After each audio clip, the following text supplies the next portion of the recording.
So, hello children, this is the part 2 of my revision notes for coordinate geometry. If you have not seen the first part, please do open the first part, which is talking about the distance and section formulae. And this particular video is going to be equation of line. Let's get started. Now, before we go into the equation of a line, let us understand first what is the inclination of a line. By inclination of a line, I mean that this line, if I look at this line, what is its inclination with respect to the positive direction of the x-axis? Positive direction. This is the positive direction. And whereas this is going to become the negative direction of the x-axis. So, with respect to the positive direction of the x-axis, what is the inclination of the line? So, this angle is called the theta, that is the positive inclination of the line. Whereas if you look over here, you see that if this is the positive direction of the x-axis, positive direction, this particular line is going away from the positive direction. That means it is like this, 135 degrees. So in this situation, you're going to call this as minus theta, and this is going to be the negative inclination. So if this is 135, this is going to be minus 45 degrees. So this is the positive inclination, and this is the positive inclination, and this is the negative inclination. Now let us look at two specific kind of lines that are parallel to the x-axis and lines that are parallel to the y-axis. When the line is parallel to the x-axis, you observe that there is no angle that is made by this line with respect to the x-axis, which means the inclination is equal to 0. Inclination is equal to 0. Whereas when I am talking about a line that is parallel to the y-axis, the angle of inclination is going to be equal to 90 degrees. That is, the inclination is equal to 90 degrees. Now that you have understood what an angle of inclination is, let us understand from the angle of inclination, from what do we understand by the meaning of the word slope or gradient. So, suppose that AC is a slope or a slide which you see in all the parks, children's parks. So, if you see this is a slide, suppose, and now you understand that if this particular slope, if this particular line AC was not like this, but suppose it was like this, then your triangle would be like this. Do you get that? So it all depends. This angle is very important, because that angle tells us what is the slope, how steep is the slope with respect to the ground below. If this is the ground, then it tells us how steep is the slope with respect to the ground. So let us get into that understanding.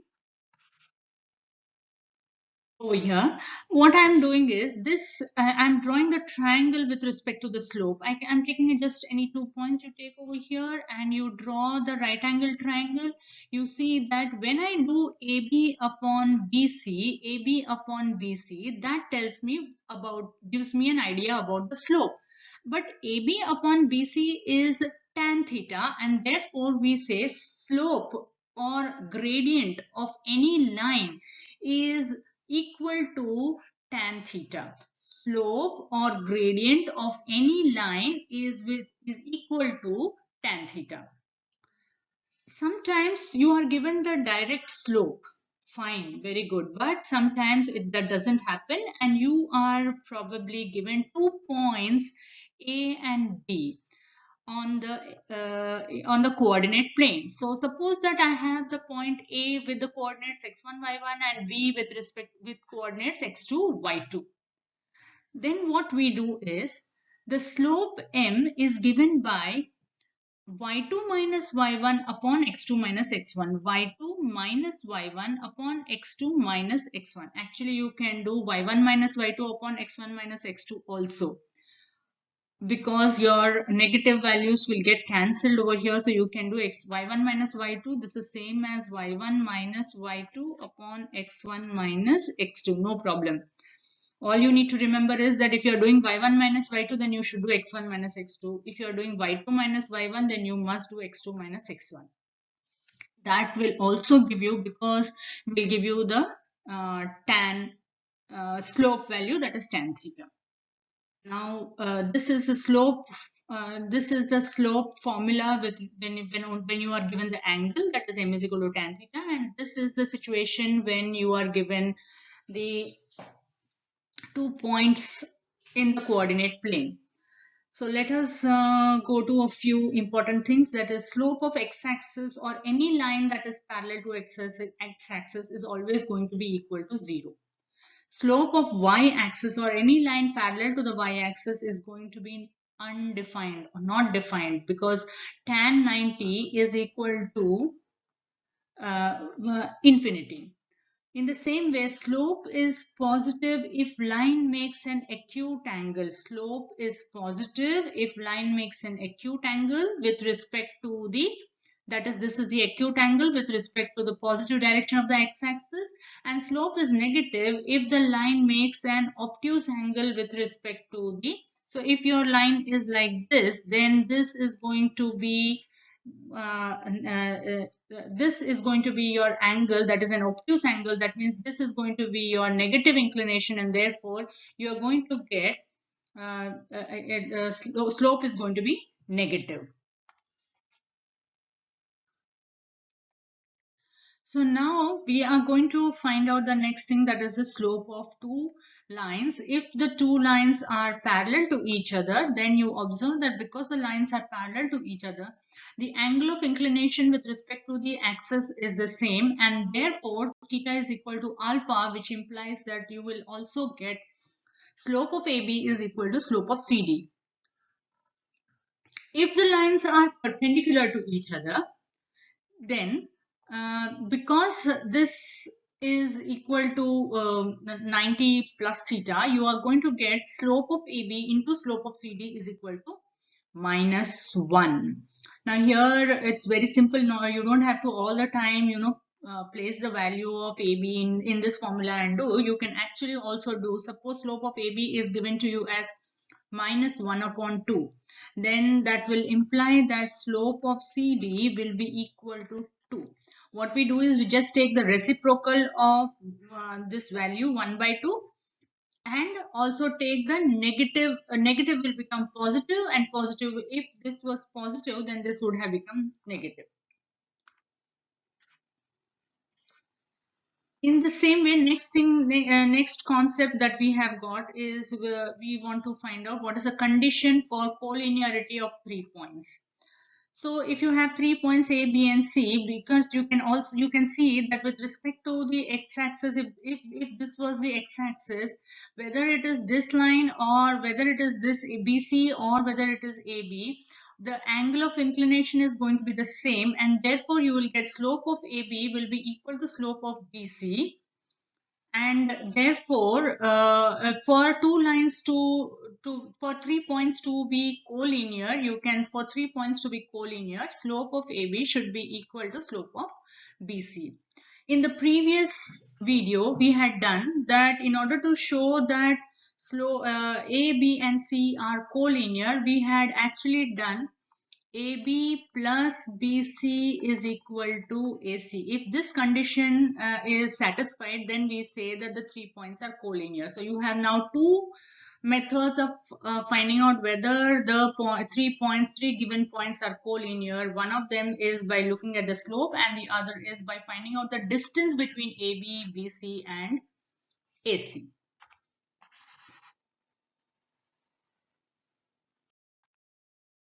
Now you know that every point on the x-axis has coordinates x, 0, and every point on the y-axis has the coordinates 0, y.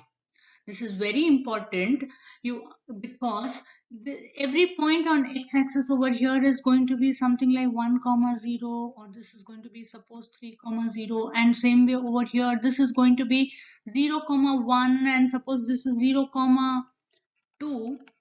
Very important, because you will have questions where you are told that the line intersects the x-axis at the point A and intersects the y-axis at the point B.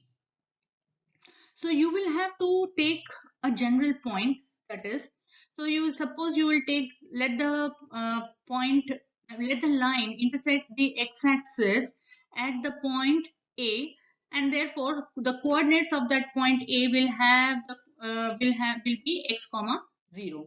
In the same way, the point B where it intersects the y-axis is going to be 0 comma y. This from here to here is called the x-intercept, and from here to here is called the y-intercept. Now, for the equation of a line, we are normally going to use the y-intercept as c. That means normally you will write this as to be equal to 0 comma c.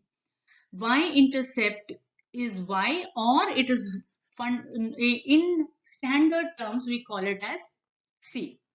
Equation of a line, when you know the slope and you know the y-intercept, you know the slope, that is theta, you know the angle of inclination, and you know the y-intercept. So you are given the y-intercept also. In that situation, that is y-intercept meaning this point over here is 0 comma c.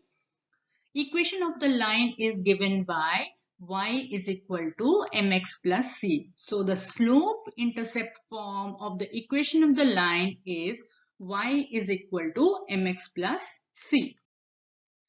Now, after the point and after the y-intercept and slope form, we now go to the point and slope form, which means that you are given a point, and you also know the slope, that is, you know the tan theta value.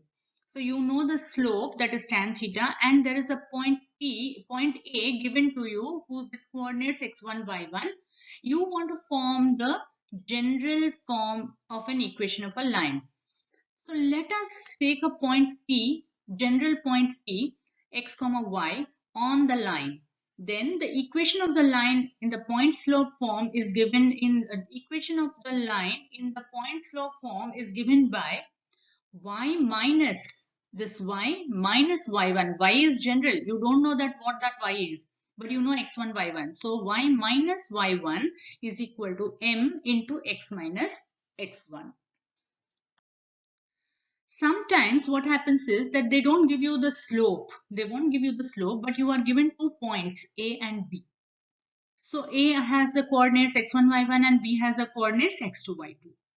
In order to find the slope, if you remember, we have already done, when you are given 2 points, you can find out the slope by this formula, m is equal to y2 minus y1 upon x2 minus x1.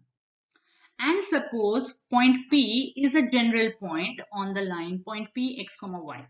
Then the equation of the line is given by, you take any one of them and you say y minus y1 is equal to, this is the slope which you did in the previous slide, is into x minus x1. So your equation of the line is going to be y minus y1 is equal to m into x minus x1. If you remember, this is the same thing that you had done, which was the point and slope form.